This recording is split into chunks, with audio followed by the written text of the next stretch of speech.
And we will start with Kathy. Thank you, and thanks so much for those of you that. There's a microphone there. Turn that on.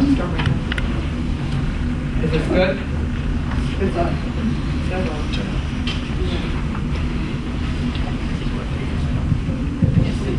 Okay, can you hear me now? Really close. Really close? Okay. Always the techie things that get you stuck on these events.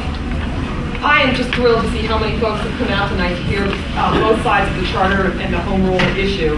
And I'd like to say that this home rule charter is going to vote on June 10th.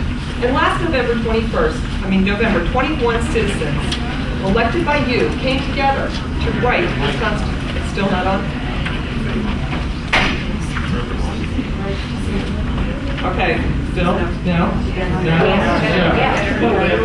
How's that? Better? No? No? Yes? Yes?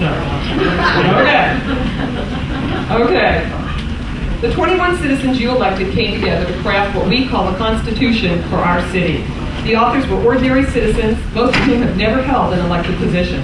They range in age from 20 to 66. They came from careers in business, nonprofits, education, law, raising families. Some have long histories of community service, some are novices. The 21 commissioners have diverse backgrounds and diverse perspectives, but all had an incredible commitment and a strong unifying desire to really do something good for this city.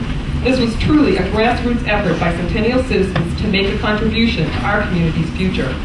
To prepare the best charter for Centennial, the Commission studied Colorado municipal law and home rule documents from more than 25 other Colorado cities, worked with legal counsel, and spoke with municipal government professionals and the Colorado Municipal League. Of course, the public was also included in this process, with opportunities to observe and speak at each of our weekly meetings, the 2 public hearings, and an interactive webpage dedicated to the charter process.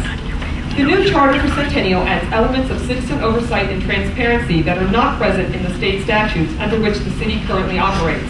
An elected commission of citizens was added to ensure that we have fair and accurate elections. To increase voter awareness, another much earlier campaign finance report will be required. The charter ensures no new or increased taxes will be enacted without voter approval, even if paper is ever repealed or modified. The Audit and Investment Committees guarantee citizen participation.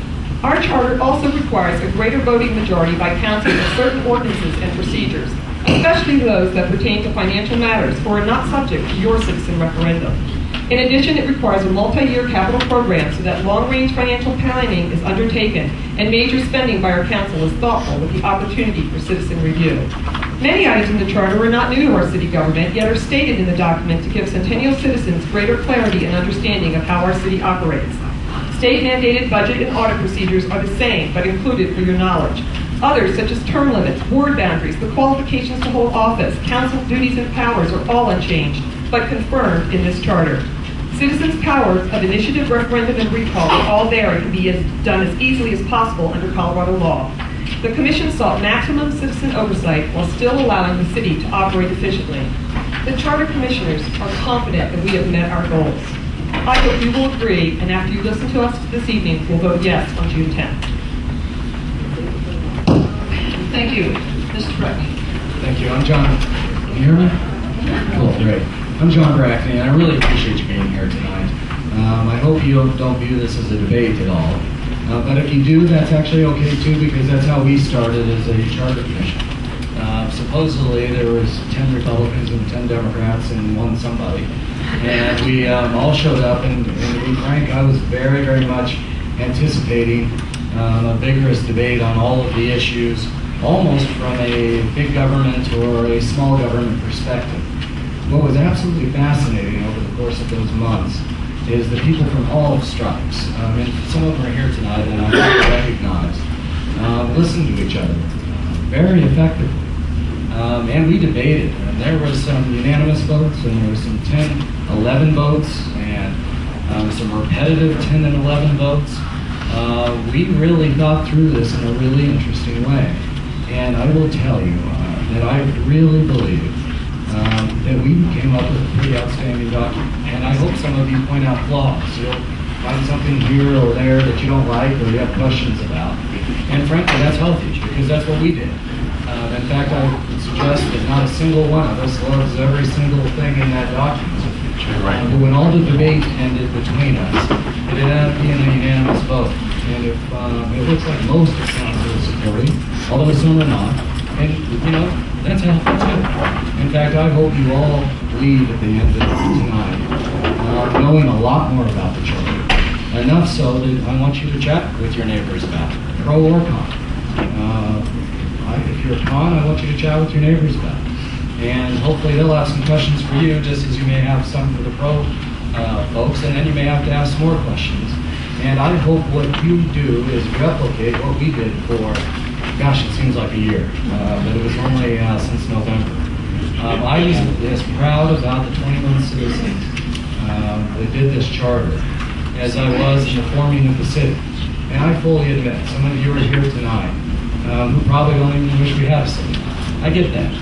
There was some reticence when I helped found the city myself. And maybe you're mad at council, or maybe you're mad at the mayor, or maybe you're mad at the city building. There's all sorts of things to be mad about. That's called America. That's called democracy. And I think that as long as you care about our city, all of that's healthy.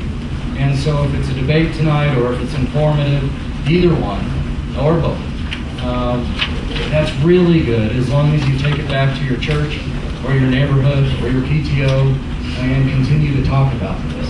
Because the charter is basically a framework. It's a process document. It's a constitution setting out the rules and framework where we can debate as citizens whether we want control over our government or we want the government to control us. I am absolutely confident that taken it as a whole, this is a really good document that allows us to control our government. And I was surprised because I thought maybe I was going to be in the minority in that topic, wanting to have control over our government. But oddly enough, old, young, liberal, conservative, Republican, Democrat, we all wanted to control our government. We want it to be our city. And I hope to hear what you're mad about and what you're sad about. But the bottom line is, if you read the preamble, and if you read through this intensively, and then read it again, because that's what we did over and over and over, we as a community will determine how we wish our policies to be in the city, so we can continue to love where we live. I'm really excited to hear from you tonight. Thank you, Mr. Rabb. Can you hear me now? A scorpion and a dog met at a river crossing. The scorpion asked the dog for a ride across the river on the dog's back. The dog said, "No, wait a minute, you're going to sting me and then I'll drown." The scorpion's logical argument said, "That's silly, and I'll drown too." "Okay," said the dog, and the scorpion hopped on his back and they began to cross. Halfway across, the scorpion stung the dog. As they began to sink, the dog turns to the scorpion and asks, "Why?" And right before they went under, the scorpion said, "Because it's my nature. It's what I do." We are here to debate today whether or not the Home Rule Charter should be accepted or rejected. We're not here because we hate each other, but rather because we respect that we have a difference of opinion, and we recognize this as a valid way of airing those differences. In the story about the dog and the scorpion, I liken the role of the dog to the citizens and the role of the scorpion to the government. Government can't get where it needs to go without a ride from the people. At least we like to think so in this country.